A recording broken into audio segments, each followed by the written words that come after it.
Bismillahirrahmanirrahim. Al-haditsul ashiru ari hadis anu ka-10 an Kulayb bin Hazimin tetep katampi ti Imam Kulayb bin Hazim radhiyallahu ta'ala anhu.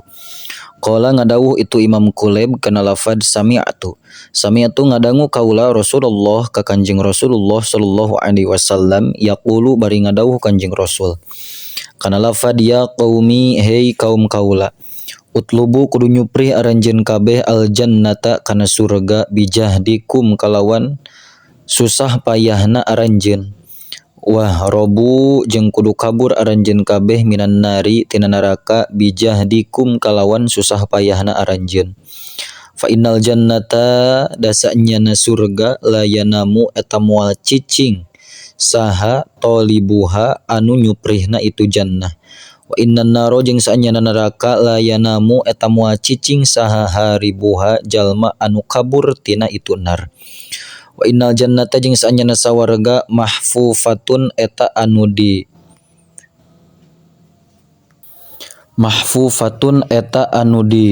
rongrong bil makarihi kalawan pirang-pirang kawegah wa innan naro jeung saanyana neraka mahfufatun eta anu dirongrong bil ladzati kalawan pirang-pirang kangeunahan wasyahwati jeung pirang-pirang syahwat fala tulhiyanna atuh ulah nungkulkeun nyaan itu ladzat jeung syahwat kum ka aranjeun anil akhirati tina amal akhirat wajaa sareng datang fi hadisin akhar dina hadis anu sejen an Abi Sa'idil Khudri katampi ti Imam Abi Sa'id Al Khudri radhiyallahu taala anhu anin nabi katampi ti Kanjeng Nabi sallallahu alaihi wasallam naon annahu saanyana Kanjeng Nabi qala eta ngadawuh Kanjeng Nabi kana lafad yunadi bakal ngagero saha munadin anu ngagero idza dakhala di mana-mana geus asup saha ahlul jannati ahli surga fil jannati di surga ana geus mangsana lakum pikeun aranjeun naon antah yau yen hirup aranjeun wala tamutu jeung ulah maraot aranjeun abadan dina salawasna wa ana jeung geus mangsa lakum pikeun aranjeun naon antasihhu yen sehat aranjeun wala tasqomu jeung moal gering aranjeun abadan dina salawasna wa ana jeung geus mangsana lakum pikeun aranjeun naon antashibbu yen ngora aranjeun wala tahramu jeung moal pikun aranjeun abadan dina salawasna wa ana jeung geus mangsana lakum pikeun aranjeun naon antana'amu yen senang-senang aranjeun fala tabasu tuluy moal ripuh aranjeun abadan dina salawasna wadzalika jeung ari eta mazkur qauluhu ta'ala eta dawuhan Allah ta'ala lafad wanudu jeung digero itu ahli surga antilkum kana yen ari itu antil kumul jannatu kana yen ari itu sawarga uristumu eta geus diwaris aranjeun ha kana itu tilkumul jannah bima kalawan sabab perkara atawa amal kuntum anu geus bukti aranjeun kabeh ta'amaluna eta pada ngamalkeun aranjeun kabeh kana itu emak wa an Abi Hurairah jeung katampi ti Imam Abi Hurairah radhiyallahu taala anhu qala parantos ngadawuh itu Imam Abi Hurairah kana lafad qala Rasulullah qala parantos ngadawuh saha Rasulullah sallallahu alaihi wasallam kana lafad yaqulullah yaqulu ngadawuh saha Allah taala kana lafad a'dadtu nyawiskeun kami li ibadiya pikeun pirang-pirang abdi kami as-solihina pirang-pirang nu soleh kabeh fil jannati di sawarga ma kana perkara la ainun anu henteu ari panon roat eta geus ningali itu ain wala udunun jeung henteu ari ceuli samiat eta geus ngadenge itu udun wala khotoro jeung teu aya kreteg eta maujud tadi saya nama kieu Maka na perkara la ainun anu henteu ari panon roat eta geus ningali itu panon kana itu emak. Wala udhunun jeung henteu ari ceuli samiat eta geus ngadenge itu udhun kana itu emak. Wala khatara jeung teu aya kerteg eta mawujud ala qalbi basyarin dina hatena manusa. Iqra'u pek maca aranjeun in syi'tum lamun karep aranjeun qaulahu ta'ala kana dawuhan Allah ta'ala lafad. Fala ta'alamu tah henteu nyaho naon nafsun awak-awakan mak kana perkara ukhfiya anu disamarkeun itu emak lahum pikeun itu ahli surga min qurrati ayunin tegasna tina kabungah jazaan karena balesan bima kalawan sabab perkara atawa amal kanu anu bukti itu ahli surga ya amaluna eta marigawa itu ahli surga kana itu emak. Fa inna fil jannati dasanyana eta tetep di sawarga syajaratun ari tangkal. Lau yasiru lamun lempang saha ar-raqibu jalma nu tutumpakan fi dhilliha dina kalangkangna syajarah mi'ata amin dina 100 tahun la yaqta'u tah moal bisa nempuh itu raqib ha kana itu syajarah. Iqra'u pek maca aranjeun in syi'tum lamun karep aranjeun qaulahu ta'ala kana dawuhan Allah ta'ala.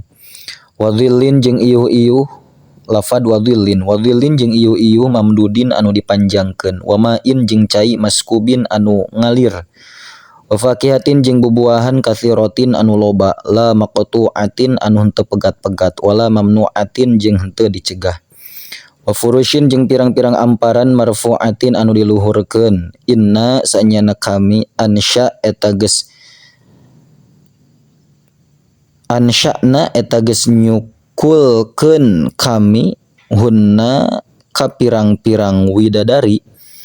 insya'an kalawan nyukulkeun saenyana al ayata kudu nuluykeun anjeun kana sampurnana ayat. Warwiya sareng diriwayatkeun anil Mughirah bin Syu'bah katampi ti Sayyidina Mughirah bin Syu'bah radhiyallahu ta'ala anhu. Anna nabiyya saenyana Kanjeng Nabi sallallahu ta'ala alaihi wasallam qala eta parantos ngadawuh Kanjeng Nabi kana lafad. Naja munajat saha Musa Kanjeng Nabi Musa robbahu ka pangeran Nabi Musa. Qala ngadawuh Nabi Musa kana lafad. Ya Rabbi hai pangeran abdi akhbir muga ngawartoskeun Gusti ni ka abdi an akhiriman tina pangakhirna jalma yadkhulu anu asup itu man al jannata ka surga. Kam sabaraha yakunu bukti lahu eta tetep pikeun itu man minal jannati ti surgana.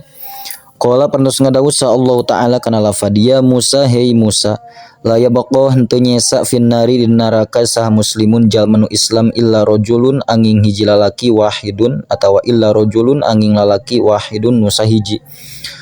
Ukhriju ngaluarkeun kami huka itu rajul bi rahmati kalawan rahmat kami fayaqifu tuluy cicing itu rajul ala babil jannati dina lawang surga fa aqulu tuluy ngucap kami lahu ka itu rajul kana lafad udkhul geura asup anjeun al jannata ka surga fayaqulu tuluy ngomong rajul kana lafad kaifa adkhulu kumaha lebat abdi al jannata ka surga wa qad akhadha bari nyata parantos nyandak saha annasu jalma-jalma manazilahum kana pirang-pirang tempatna itu enas wa darajatihim jeung kana pirang-pirang darajatna itu enas. Falam yabqa tah henteu nyesa li pikeun kaula naon syai'un hiji perkara wala makanun jeung teu nyesa tempat fa aqulu teras ngadawuh kami kana lafadia abdi hai abdi kami ataradho naharido anjeun fil jannati di surga minal makani tegasna tina tempat miqdaro mamlakati mulkaini kalawan saukuran kerajaan dua raja minad dunya anu tetep tina kerajaan dunia fayaqulu tah nyarita itu abdi kana lafad qadroditu tang nyata tangtos ridho abdi faaqulu teras ngadawuh kami lahu ka itu abdi kana lafad udkhul pek asup anjeun al jannata ka surga wala kajing eta tetep pikeun anjeun adhafu dzalika ari pirang-pirang tiklanana itu miqdar mamlakah fa'ata teras maparin Allahu ka itu abdun biqadri mamlakati arba'atin kalawan saukuran gedena kerajaan anu opat min mulukid dunya anu tetep tina pirang-pirang kerajaan dunia. Qala parantos ngadawuh saha al musannif rahmatullah alaih kana lafad yakunu bukti itu qadrun mithla khorosanin mithla khorosana eta sapantar negara Khorosan wa Irokin jeung negara Irok wa Yamanin jeung negara Yaman wa Syamin jeung negara Syam. Qala ngadawu musannif kana lafad sifatul jannati ari sifatan surga aktsaru eta leuwih loba mimma tibatan sifat yuhso anu diitung itu emma. Walakin labuda tetapi namisti eta mawujud min dzikrin nari tina nyaritakeun neraka ingdahu di sagigireunana itu atawa di sagigireunana itu nyaritakeun surga. Qala parantos ngadawu saha Anas bin Malikin Imam Anas bin Malik radhiyallahu taala anhu kana lafad lama nuzilat samang-samangsa diturunkeun naon hadhil ayatu ieu ayat lafad wa inna jahannama lamau'iduhum ajma'in wa inna jahannama jeung saenyana neraka jahannam lamau'iduhum eta yakin tempat siksaanana itu kaum kufar ajma'ina tegasna sakabehna. Bakatah nangis saha Rasulullah sallallahu taala alaihi wasallam bukaan kalawan nangis syadidan anu banget. Wa baka sareng narangis ashabuhu pirang-pirang sahabatna Kanjeng Rasul libukaihi karena nangisna Kanjeng Rasul. Wala yadruna bari henteu pada terang itu sahabat makana perkara nazala anu nurunkeun bihi kana itu umma saha Jibrilu malaikat Jibril alaihi salam. Walam yastati jeung teu mampu atawa teu kawasa sahadun hiji jalma oge ayas ala kana yen naroskeun ahaduhu ka Kanjeng Rasul. Wa kana sareng kabuktosan saha an-nabiyyu sallallahu taala alaihi wasallam idza ra'a tadi mana-mana ningali Kanjeng Nabi Fatimah ka Siti Fatimah radhiyallahu taala anha fariha tahsok bingah Kanjeng Nabi biha ku sabab ningalina itu Siti Fatimah. Fangtolako teras angkat sah Abdurrahman bin Aufin Imam Abdurrahman bin Auf ila babi Fatimata kalawang bumi Siti Fatimah. Wa fi riwayatin sareng eta tetep dina riwayat Umar bin Khattabi ari lafad Umar bin Khattab janten sanes Abdurrahman taya radhiyallahu taala anhu. Qala ngadawuh itu Imam Abdurrahman kana lafad assalamu alaik. Assalamu ari kahurmatan alaiki eta muga tetep kasalira ya binta Rasulillah hei putri Kanjeng Rasul. Qalat nyarios itu Siti Fatimah kana lafad wa alaikassalam wa alaika jeung eta tetep pikeun anjeun assalamu ari kahurmatan. Faqalat teras nyarios itu Siti Fatimah kana lafad man eta saha anta ari anjeun. Faqalat teras nyarios itu Abdurrahman kana lafad ana ari kaula Abdurrahman bin Aufin eta Abdurrahman bin Auf. Faqalat teras nyarios Siti Fatimah kana lafad ya ibna Aufin hei ibnu Auf ma ari naon perkara jaa eta anu datang itu emma bika ka anjeun. Qala nyarios itu Imam Abdurrahman kana lafad taraktu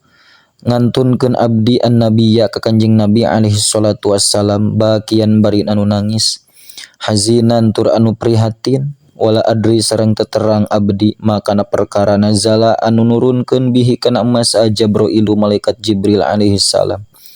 Faqalat selas nyarios Siti Fatimah kana lafad tanaha nyingkah heula anjeun mim baini yadayya ti hareupeun kaula hatta adumma sehingga make kaula ala nafsi kana awak kaula thiyabi kana pakaian kaula. Wa antaliko jeung berangkat kaula wa antaliko jeung yen berangkat kaula ilan nabi ka Kanjeng Nabi alaihi salatu wassalam la'allahu sugan-sugan Kanjeng Nabi yukhbiru eta ngawartoskeun Kanjeng Nabi ni ka kaula bima kana perkara nazala nu parantos nurunkeun bihi kana emas saha Jibrilu malaikat Jibril. Fala bisa teras ngangge Siti Fatimah syamlatan kana baju kurung khaliqon anu buruk qada khito anu nyata tos dikaputan itu syamlah bithnai asyara dina 12 naunana makanan tempatna bisa afin ku daun warok din nakhli bisa afi warok din nakhli ku daun palapah korma. Falamma kharajat setelah samang-samangsa keluar saha Fatimah tu Siti Fatimah nadhara tah ningali ilaiha ka Siti Fatimah saha Umaru Sayyidina Umar radhiyallahu taala anhu. Fawadu'a teras nyimpen Sayyidina Umar yadahu kana panangan Sayyidina Umar ala ra'sihi dina mastakana Sayyidina Umar. Wanada jeung ngagero Sayyidina Umar kana lafadia hazna duh kaprihatinan li hazni binti Muhammadin karena kaprihatinan putri Kanjeng Nabi Muhammad sallallahu taala alaihi wasallam. Fa inna banati Qaisara dasanyana pirang-pirang putri na Raja Qaisar wa Kisra jeung Raja Kisra yalbasna eta marake itu banat al-harira kana sutra wasundusa jeung kana sundus wa binta Rasulillahi sallallahu taala alaihi wasallam sareng saanyana putri Rasulullah sallallahu taala alaihi wasallam fi syamlatin eta tetep dina baju kurung min sufin anu tetep tina bulu domba wa qad khito bari nyata tos dikaput itu syamlah bisnai asyara kalawan 12 naonana makanan tempatna biwaroki sa'fin nakhli ku daun dahan korma. Falamma dakhalat teras samang-samang satos lebat saha Fatimah tu Siti Fatimah radhiyallahu taala anha.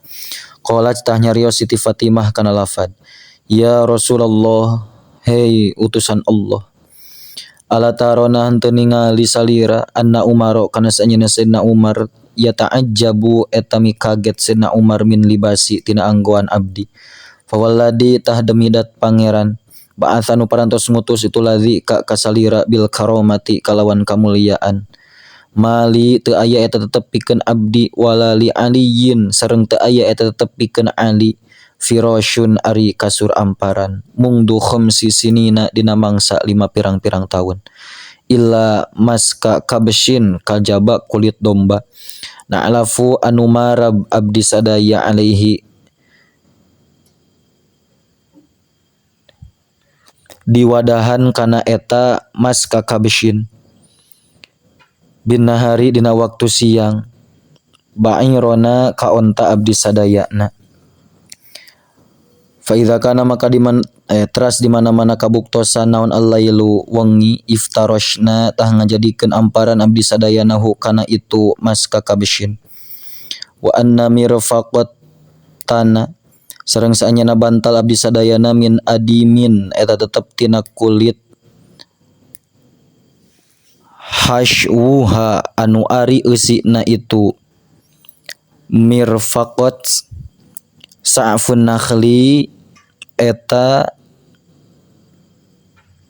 jujutan palapah korma. Qala an-nabiyyu alaihi salatu wassalam.